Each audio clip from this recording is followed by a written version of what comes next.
Got stuff in all formats today, including this Zom XOM made by Galen Herod. This was self-released in '79, and it basically kicked off the synthpunk movement. Not a lot of them out there, but we got it.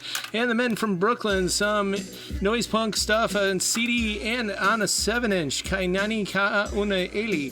Hile aloha no mi ne oka'u. I have a love necklace, or a necklace of love for you. Kind of stylized as a modern Sade of the Islands, and her voice is magnificent.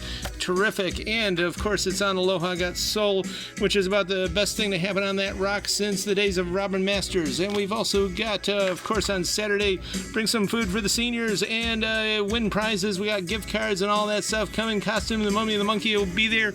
And later on, after party at Bad Medicine, and also a big graveyard bash by our friends out there in Grafton, going on all night. They got a great, cool monster gift basket here for you to enter into.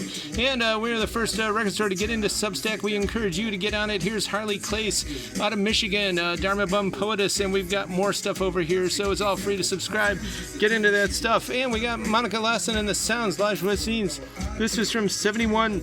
Lovingly reissued out of Japan. Mondo Underground self-referential psych-out stuff with hush vocalisms, dreamy go-go mood layers, groovy flower power visionaries dreaming by organ, tears weeping, and with acid guitar, fuzz draperies, and rich chocolate bass rivers inside the ride. These are kind of cult records. Also, Woman by the same studio supergroup with lots of groovy go-go beats, hard, hairy acid fuzz guitar, psychedelic mash pads, flute freakouts, big top haunted organ grinds with the full dream hazed feel of 1970 Unbound. And we got some original First Press Echo and the Bunnyman, also from '84 Winchester pressing here. Beautiful copy. All these are, of course, ultrasonically clean. And Dump Truck, if you're into alt rock of the '80s, they were out of Boston and they're a little like Joy Division. Got a couple of the records, maybe more coming soon. We're digging deep here. And Angel Romero and the Romeros, good guitar and orchestration there, and some French jazz there from '71.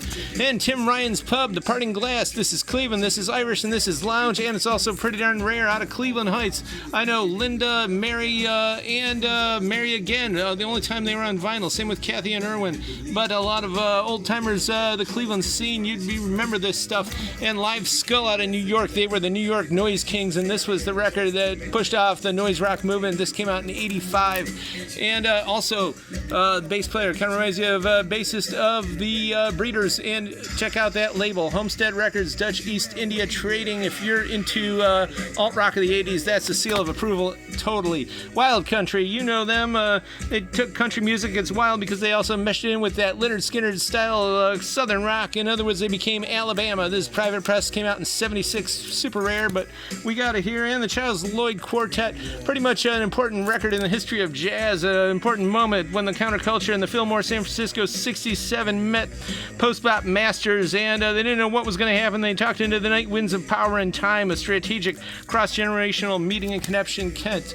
Bill Nelson's Red Noise, their art rock from '79, post-bebop deluxe, of course, and the Leroy Brothers out of Austin, Texas. It's a rockabilly mini album during that rockabilly revival moment. And out of North Carolina, it's some good jangle pop, Let's Active Afoot, if you're into the Judy Bats and REM and all that kind of '80s stuff. And Rank and File, Country Punk, '82.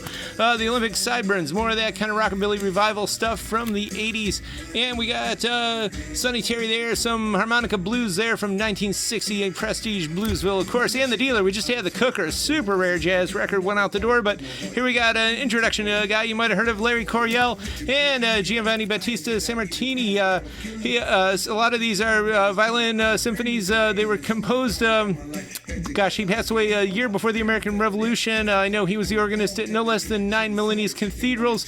Great artist, Ludwig Mozart took his son Wolfgang to meet him, actually. And Itzhak Perlman, still going around, known for a long time for his pedagogy. He's been teaching and doing all kinds of stuff. This is from '76, a real beautiful copy, ultrasonically cleaned. And you can notice a beautiful record of the '80s. I call it tropical synth. Caribou no Yome, that's Caribbean Dream, and it's all done on the HX1 organ, the Electron HX1 organ and synthesizer, and there she is there. Beautiful, cool, atmospheric record. Got some country rock there from '72, and Dick Jensen, soul, Hawaiian soul. He was from Hawaii, moved over to the mainland to get his career going. This came out in '69, pretty unusual. And, of course, great original ambient tracks by Brian Eno. This is from '75, Discreet Music. And we got Before and After Science. We got music music for films. That's 78. And Gesualdo, Prince of Vizona, Count of Kanza, and nephew of St. Charles Borromeo.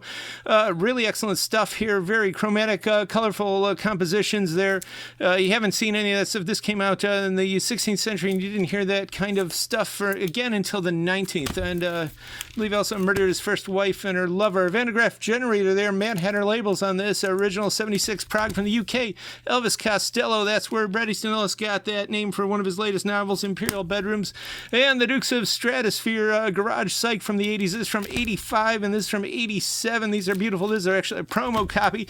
The Elvis Brothers, two brothers, they actually did like a lot of Elvis stuff indeed. And this is Power Pop from 85.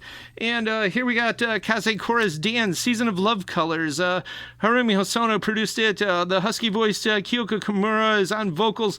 It's all soft rock reminiscing, lush diamond life sophistications and choral joy fields, jazz rock, apricot glitters, wistful dark side of the moon flavors, and Bacharach easy soul, jumble jangle, tidal passion, cruiseways, and country rock, bop top, and a sprinkling of yacht. It's an album of unmitigated beauty. And we got the newest Charlie Brown Thanksgiving on purple jelly bean vinyl. It's got all the tracks on it indeed, and it's pretty much well beloved. And Cochinando, if you put some Peruvian pepper on the dance floor, it's all cumbia and salsa.